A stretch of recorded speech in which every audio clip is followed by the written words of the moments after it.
Olá você que continua embalado aí, estudando, se esforçando. Vamos nós para mais uma aula, para mais um trabalho, levando você ao seu futuro brilhante e o seu resultado maravilhoso no Enem e nos vestibulares. Tá? Eu sou Hércules Dourado, o seu professor de Química. Vamos para a nossa aula sobre óxidos, mais especificamente sobre a classificação dos óxidos relativamente a seu potencial reacional químico, ok? Então, se você não assistiu, assista a aula sobre óxidos, a parte de nomenclatura e formulação, para que você consiga entender melhor essa classificação de óxidos segundo a sua reatividade química. Os óxidos serão classificados em 4 grupos: ácidos, básicos, neutros e anfóteros, ok? Começamos pelos óxidos ácidos. O que caracteriza um óxido ácido? Um óxido ácido é aquela substância que reage com água formando um ácido. Tá? Então, lá na aula de óxido, você viu que um óxido tem que ter 2 elementos. Um deles tem que ser o oxigênio e o outro não pode ser o flúor. Para que um óxido seja ácido, ele, num processo empírico, um processo de experimento químico, você vai reagir ele com água, ele vai formar um ácido. Tá? Ele vai reagir com uma base, como ele é um óxido ácido, ele se comporta como ácido, reage com base formando sal e água, ok? Aí vem aquela sua pergunta assim, mas e lá no papel, na folha, a hora que eu ver a fórmula de um ácido, de um óxido, como é que eu vou saber que ele é um óxido de caráter ácido? Muito bem. Para ser um óxido ácido, ele primeiro deverá ter o oxigênio ligado a um não metal. Óxidos moleculares, aqueles óxidos onde o oxigênio está ligado a um não metal, e o NOx de mediano para alto, você tem um óxido de caráter ácido. Ou, se ele for iônico, se ele tiver um oxigênio ligado a um metal, o NOx desse metal tem que ser bastante elevado para que eu tenha um óxido ácido, tá? Coloquei aqui uma anotação para você ter isso bem tranquilo aí para você, ó. Óxido ácido, se ele for molecular, ou seja, se o oxigênio estiver ligado a um não metal, o não metal deve ter um NOx maior ou igual a 3, pelo menos 3.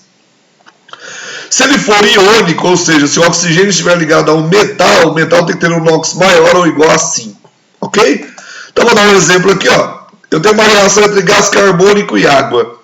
Gás carbônico, que é um componente bastante importante da atmosfera, né, que está aumentando a sua concentração com os anos, e está levando aí ao aumento do efeito estufa, né? E a água, que é um componente essencial do planeta Terra. Quando o gás carbônico se combina com a água, o que acontecerá no processo? Bom, primeiro eu devo olhar aqui, eu tenho um óxido. O oxigênio está ligado ao carbono. O carbono é um não metal. Sendo ele um não metal, eu tenho um óxido molecular. Eu preciso ver o NOx do elemento ligado ao oxigênio. No caso aqui, o carbono. Então, lembrando que o NOx do oxigênio nos óxidos é sempre menos 2. Para descer, você multiplica. Menos 2 vezes 2 dá menos 4. O carbono vai ser mais 4. Dividido por 1. Mais 4 mesmo. Então eu tenho um óxido molecular, onde o oxigênio está ligado a um não metal. O NOx do não metal ligado ao oxigênio é 4, é maior que 3. Então eu tenho um óxido ácido. Sendo assim, a reação entre gás carbônico e água vai gerar um ácido. Que ácido será esse? Bom, como eu tenho que escrever um ácido, eu começo a fórmula do ácido sempre pelos hidrogênios. Então, H2... depois o carbono e finalmente os oxigênios. Eu tenho 2 aqui mais 1 aqui, 3 oxigênios. H2CO3. Beleza? Tenho certeza que sim. Tenho certeza que você está entendendo. Se não tiver, volta um pouquinho, revisa o vídeo e tal, para você não perder nenhum detalhe relativo a isso aí, ok?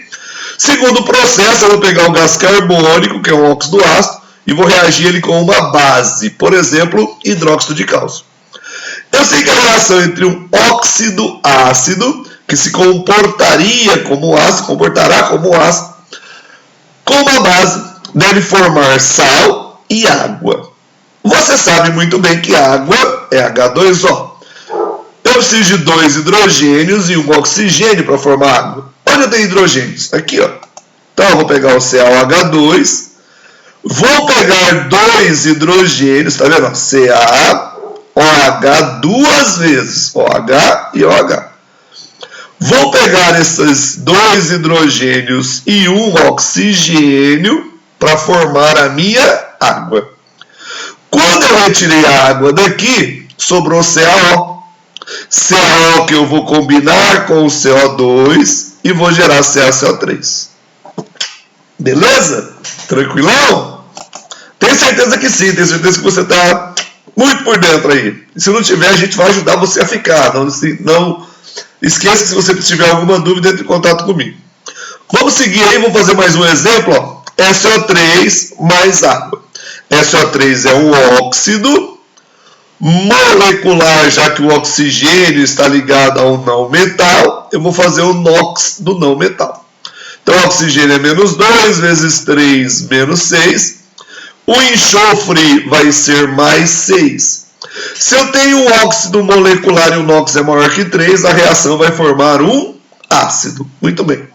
Começo pelo hidrogênio, H2, depois o enxofre, S, depois O3 mais O, O4. H2SO4, ácido sulfúrico.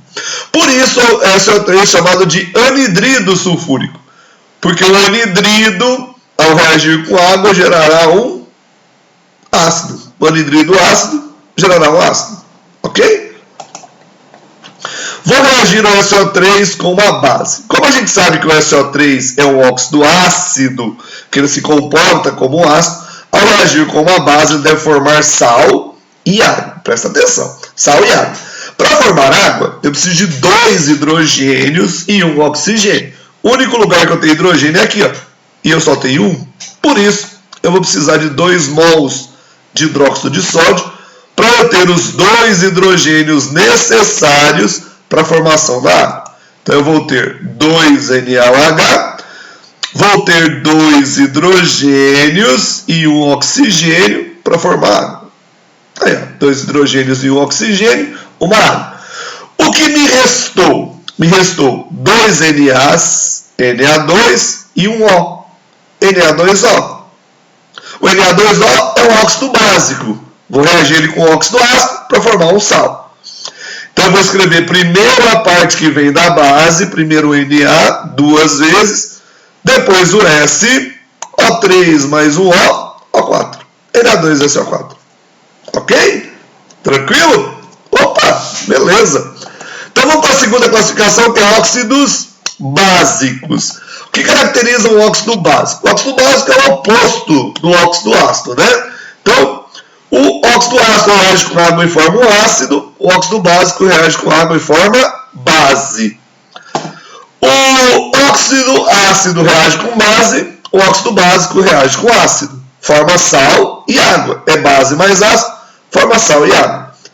Quando que eu terei um óxido básico?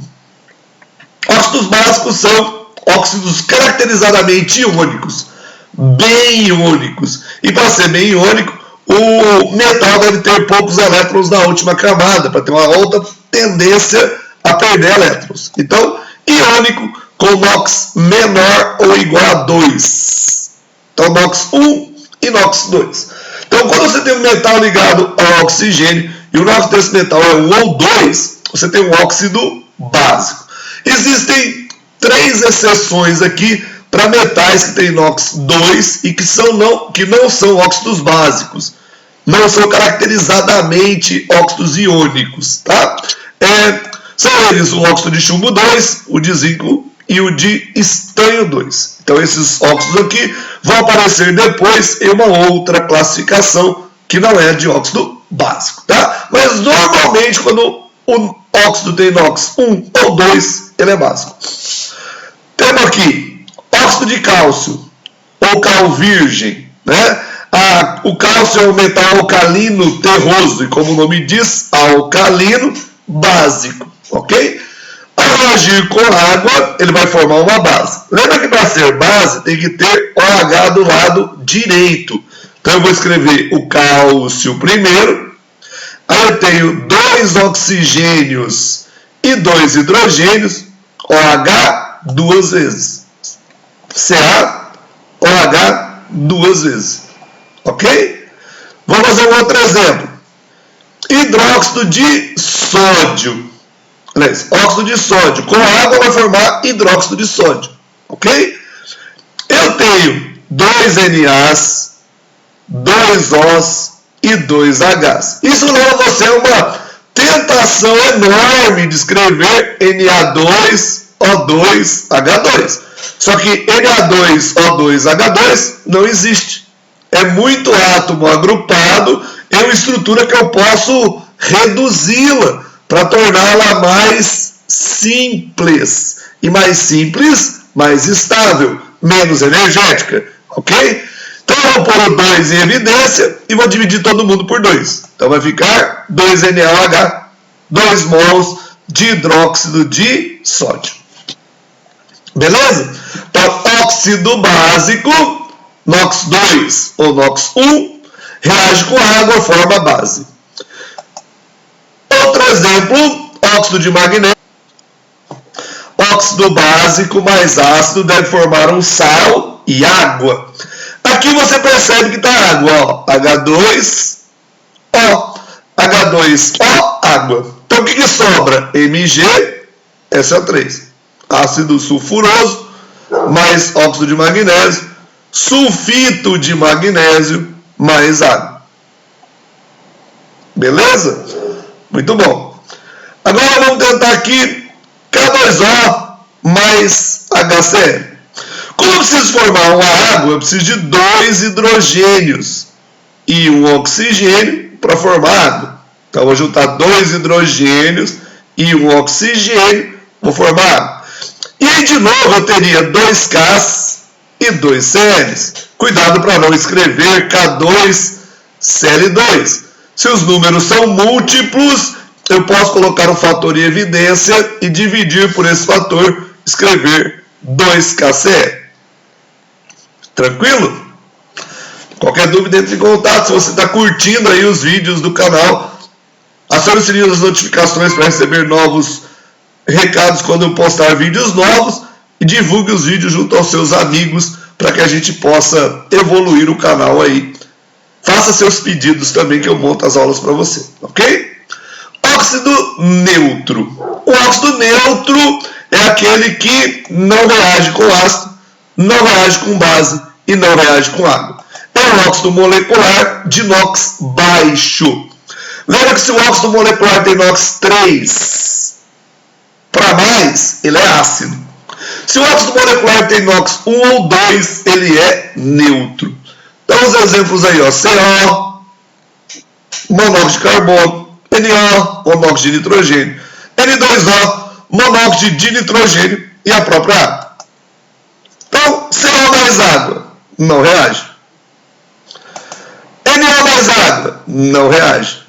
Ah, mas se eu pegar o CO e colocar com ácido sulfuroso, não reage. Ah, mas se eu pegar o N2O e colocar com uma base forte, como hidróxido de cálcio, não reage. Óxidos neutros, não reage. Ok? Chegamos à classe final, que é dos óxidos anfóteros. O óxido anfótero é aquele que não está bem decidido ainda sobre a sua característica molecular ou iônica. Então ele está ali no entreveiro, no entremeio das duas. Ele pode se comportar tanto como ácido quanto como a base. Ah, mas como é que eu vou saber como é que ele vai se comportar? Depende do meio reacional no qual você coloca o óxido. Então ele pode se comportar como ácido ou como base, dependendo do meio reacional. Se você colocar ele em um meio básico, ele vai se comportar como ácido. Se você colocar ele em um meio ácido, ele vai se comportar como base. Então, por exemplo, óxido de zinco em ácido sulfúrico. Coloquei o óxido de zinco, que é um óxido anfótero, em um meio ácido. Quando o óxido é anfótero, ele pode se comportar como ácido ou pode se comportar como base, depende do meio. Se o meio é ácido, ele vai se comportar como base. Aí daí que vai formar sal e água, sempre sal e água, né? Aqui eu tenho H2 mais O, H2O. Soma o resto. ZnSO4 e água. Agora, se eu pegar o mesmo óxido de zinco, e colocá-lo em um meio básico, hidróxido de potássio, a base forte. Quando eu coloquei o meio básico, o óxido de zinco vai se comportar como ácido. E o que eu tenho que formar? Sal e água. Se eu vou formar sal e água, para formar água, eu precisarei de 2 hidrogênios, ok? Aqui só tem um, então eu vou usar de 2KOH. Para eu ter 2 hidrogênios. Então, um KOH, outro KOH. Vou, retirar a água, H2O, sobra 2Ks e um O, K2O, que eu vou juntar com o ZNO, vou formar K2ZnO2, zincato de potássio. Beleza? Deve ter ficado apenas uma dúvida para você, que é: quais são os óxidos anfóteros? Dentro da classificação de inox que a gente falou, quem está faltando? Está faltando os metais, cujo NOx é intermediário, 3 ou 4. Metais com NOx 3 ou 4 formam óxidos anfóteros. Se é 1 ou 2 é básico, se é acima de 5, de 5 para cima é ácido, no meio 3 ou 4 ele é anfótero. E aqueles 3 que eu coloquei lá na exceção dos óxidos básicos: o zinco, o estanho e o chumbo, que tem NOx 2, mas não são básicos. Além disso, nós teremos aí os óxidos dos semimetais. Tá? Semimetais importantes lá: o germânio, o arsênio, o antimônio, o telúrio e o polônio. Ok? Espero que você tenha gostado da aula. Qualquer dúvida, entre em contato comigo. Não esqueça de divulgar o canal junto aos seus amigos. E um grande abraço e bons estudos para você.